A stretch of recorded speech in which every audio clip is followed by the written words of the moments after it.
आज की क्लास हमारी जो है वो सेकंड क्लास है इसकी, भारत के भूगोल की स्थिति की। तो हम इसको देख रहे हैं। और हमारी क्लास कहाँ तक हो गई थी? हमारी क्लास जो भारत की भूमध्य रेखा है वो कितने कितने अक्षांश में, कितने देशांतर में हमारा भारत का क्षेत्र पड़ता है, यहाँ तक क्लास हो चुकी है। जिसमें हमने पढ़ा था भारत का मुख्य भाग जो 8 डिग्री 4 मिनट उत्तरी अक्षांश से 37 डिग्री 6 उत्तरी अक्षांश के बीच और 68 डिग्री 7 मिनट से पूर्वी देशांतर से और 47 डिग्री 25 मिनट पूर्वी देशांतर के मध्य फैला हुआ है। यहाँ तक क्लास हो चुकी है। इससे आगे की हमारी नेक्स्ट क्लास होगी। आपको अच्छी लगे तो लाइक कर दें। ऐसी ही वीडियो पाने के लिए चैनल को सब्सक्राइब कर लें। यहाँ से हमारी क्लास शुरू हो रही है। नेक्स्ट तो देखिए, ग्रीनविच वेधशाला क्या है? यहाँ से किसी भी देश का समय को मापा जाता है, टाइम को ज्ञात किया जाता है।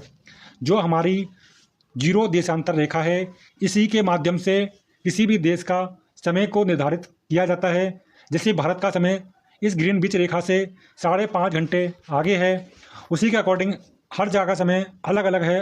अलग अलग यहाँ पर क्यों लिया गया है? जिससे कि आप दिनांक को लेकर भ्रमित ना हो, इसलिए यहाँ पर दिया गया है। और ये भारत की जो ये भारत में है 5.5 घंटा आगे, उसका एक कारण है, वो आगे इसी वीडियो में पढ़ेंगे। और सबसे पहले यहाँ पर देखेंगे जो ये आपकी जीरो देशांतर रेखा है, इसी से ही टाइम मापा जाता है, जो कि ग्रीनविच वेधशाला के होकर जाती है, जिसको हम जीरो देशांतर रेखा कहते हैं। दुनिया में जीएमटी यानी कि विश्व में जीएमटी के आधार पर ही समय का आकलन किया जाता है। जीएमटी का मतलब पृथ्वी का अपने अक्ष पर घूमने के लिए लिया जाने वाला समय है। आपको पता होना चाहिए पृथ्वी 2 तरह से घूमती है, एक अपने अक्ष पर घूमती है और एक पूरा वो अपना घूर्णन करती है। तो इसे बोलते हैं दैनिक गति, एक बोलते हैं आपका वार्षिक गति। दोनों को हिंदी में समझाने के लिए मैं आपसे बता रहा हूँ। तो ये आपकी जो पृथ्वी अपने अक्ष पर घूमती है, उसी के आधार पर ही समय का निर्धारण होता है। पृथ्वी को एक देशांतर यानी कि देशांतर है, ये देशांतर रेखाएं आपको पता होनी चाहिए जो दिखाई गई हैं, महीन ये सब देशांतर रेखा हैं। इसको एक देशांतर घूमने में कितना समय लगता है? आपका एक देशांतर घूमने में आपका 4 मिनट का समय लगता है। अगर आप 360 डिग्री का गुणा करेंगे 4 में तो 1440 आएगा। अगर आप गुणा करते हैं 1440 आ जाएगा। तो यहाँ पर आपका जो 4 मिनट का समय लग रहा है एक देशांतर घूमने में, तो इसको आप गुणा करेंगे तो 1440 मिनट आएगा। जब आप इसको डिवाइड करेंगे, क्योंकि एक घंटे में कितने मिनट होते हैं? 60 मिनट होते हैं, तो 24 घंटे आएगा। तो आपको यहाँ पर निकालना आना भी चाहिए ये चीज़ें, क्योंकि ये डायरेक्ट ऐसे पूछा भी जाता है, एग्जाम में पॉइंट बनता है। तो आपको ये चीज़ें पता भी होना चाहिए। मैं आपको बता देता हूँ देखिए दोबारा से कि आपको ये कैसे करना है। यहाँ पर आपका ये 360 है, 360 का गुणा किया गया है आपका काय में 4 में किया गया है, यहाँ पर 1440 आया है। उसके बाद में आपका इसको डिवाइड कर दिया गया है 60 से, तो ये आपका 24 आया है। तो एक देशांतर घूमने में आपका 4 मिनट का समय लगता है। अब यहाँ पर बात करें, भारत में 82 डिग्री 30 मिनट यानी कि 82.5 डिग्री जो पूर्वी देशांतर का उपयोग समय निर्धारण करने के लिए किया जाता है। जो भारत में पूर्वी देशांतर का उपयोग है यानी कि 82.5 डिग्री, उसका उपयोग किया जाता है भारत में समय को मापने के लिए। जो आपका ये दिखाया गया है, ये देख सकते हैं आप, जो 82.5 पूर्वी देशांतर है। पूर्वी देशांतर आप समझते हैं पूरब की ओर है ज़्यादा, क्योंकि पूर्वी देशांतर है, तो ये आपका पूरब की ओर है।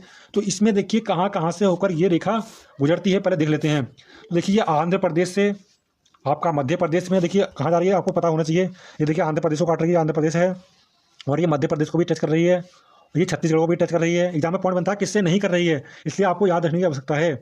उड़ीसा से भी कर रही है ये, और ये आपका आंध्र प्रदेश से भी। मैंने आपको ऊपर उत्तर प्रदेश है, मैंने आंध्र प्रदेश कह दिया है, आपको उत्तर प्रदेश यहाँ पर मेरी बातों पे ध्यान देना है थोड़ा सा। तो यहाँ पर आंध्र प्रदेश से भी यहाँ पर गुजर रही है। इसको बोलने में अगर गलती होती है उसको इग्नोर करके चलना है, आपको थोड़ा सा ध्यान देकर चलना है। और यहाँ पर आपको नोट करना है कि जो आपकी जो जीएमटी रेखा है यानी कि ग्रीनविच रेखा है, वो 5.5 घंटे आगे है। जिसको कैसे निकालते हैं, देखिए यहाँ पर 82.5 है, इसका गुणा आपको करना है 4 में। 82.5 का गुणा 4 में करेंगे 330 आ जाएगा। जब 330 का भाग करेंगे आप 60 से, क्योंकि एक घंटे में 60 मिनट होते हैं, तो आपका 5.5 घंटे आएगा निकल कर। तो इसीलिए ये सारे पॉइंट बनते हैं एग्जाम में, तो इसको आपको याद रखना है। जो हमारी ग्रीनविच रेखा है 5.5 घंटे आगे चलती है, जो आपके 82 82.5 पूर्वी देशांतर है जो ग्रीनविच से 5.5 घंटे आगे है। 5.5 घंटे आगे होने का मतलब यही है कि 82 है पूर्वी देशांतर भारत के 5 राज्यों से होकर गुजरती है। इसका नाम आपको याद रखना है, जो आपका उत्तर प्रदेश, मध्य प्रदेश, छत्तीसगढ़, उड़ीसा और आंध्र प्रदेश है। कितने राज्यों से होकर गुजरती है, सबसे पहला पॉइंट यही बनता है। तो आपको याद रखना है 5। और क्या याद रखना है आपको, इनके नाम।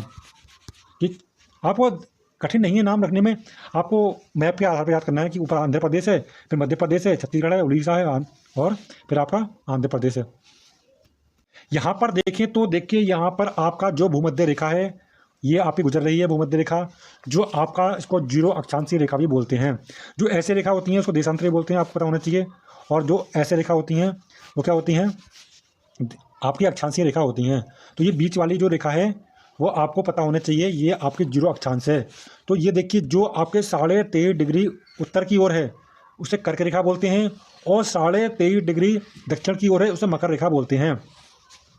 और जो कर्क रेखा है आपको पता होना चाहिए, कर्क रेखा जो आपकी है वो भारत के मध्य से होकर गुजरती है। यानी कि भारत का एरिया है, यहाँ से मध्य से होकर ये गुजरती है। पूछा जाता है कि कौन सी रेखा ऐसी है जो आपके भारत के मध्य से होकर गुजरती है, तो आपकी कर्क रेखा है। उसको भी आपको नोट डाउन करके चलना है।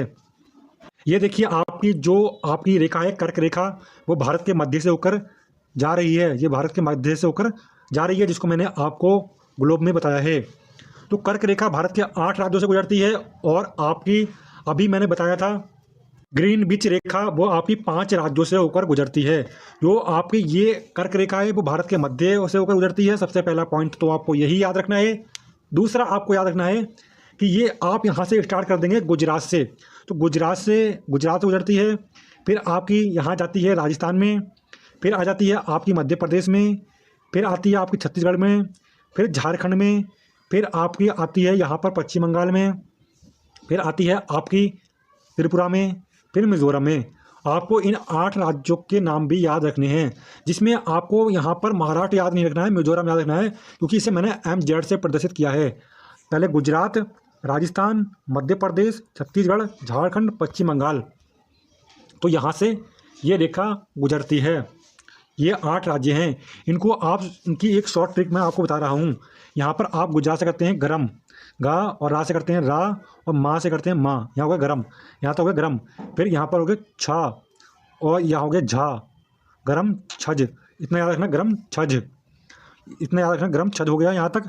फिर यहाँ तक आप करना पा, और फिर त्रि और माँ, गरम छज पत्रिम। इसको आगे जोड़ लेना, गरम छज पत्रिम कर लेना आप, गरम छज पत्रिम ऐसे याद रख सकते हैं। गुजरात, राजस्थान, मध्य प्रदेश, छत्तीसगढ़, झारखंड, और आपका पश्चिम बंगाल, त्रिपुरा और आपका मिजोरम, गरम छज पत्रिम हो जाएगा आपका। ये शॉर्ट ट्रिक आपको याद रखनी है। अब यहाँ पर बात करते हैं हम दूरस्थ बिंदु की, जो किस किस नाम से जाने जाते हैं। क्योंकि आपका ये देखिए, यहाँ पर ऐसा है और यहाँ ऐसा है, तो आपको पता होना चाहिए। जो हमारी ये रेखा आती है और ये आती है, तो इसमें आपका पूर्वी बिंदु कौन सा है, पश्चिमी कौन सा है, दक्षिणी कौन सा है, उत्तरी कौन सा है, तो यहाँ पर आपको याद रखने की आवश्यकता है।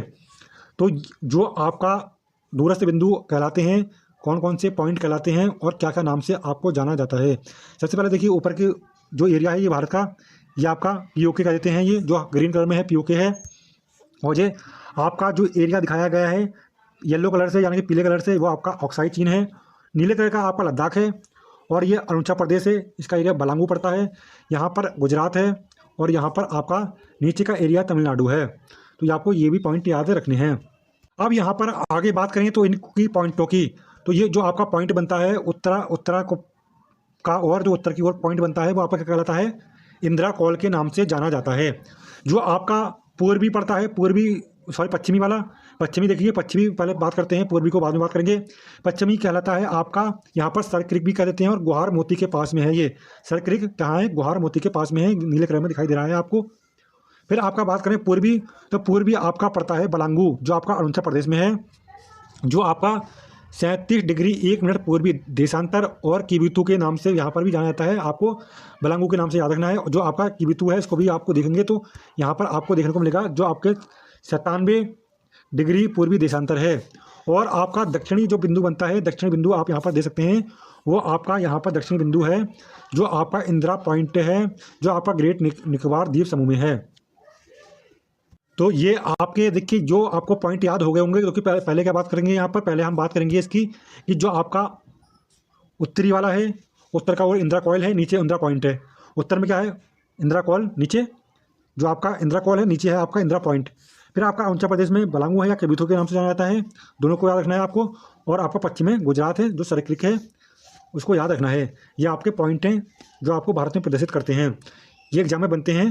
बाकी ये दूसरी क्लास है हमारी, तीसरी क्लास और आएगी आपकी, जो भारत के भूगोल की स्थिति है इसी की आपकी ये क्लास और आएगी। वीडियो अच्छी लगी तो एक लाइक कर दें, ऐसी वीडियो पाने के लिए चैनल को सब्सक्राइब करें। जय हिंद।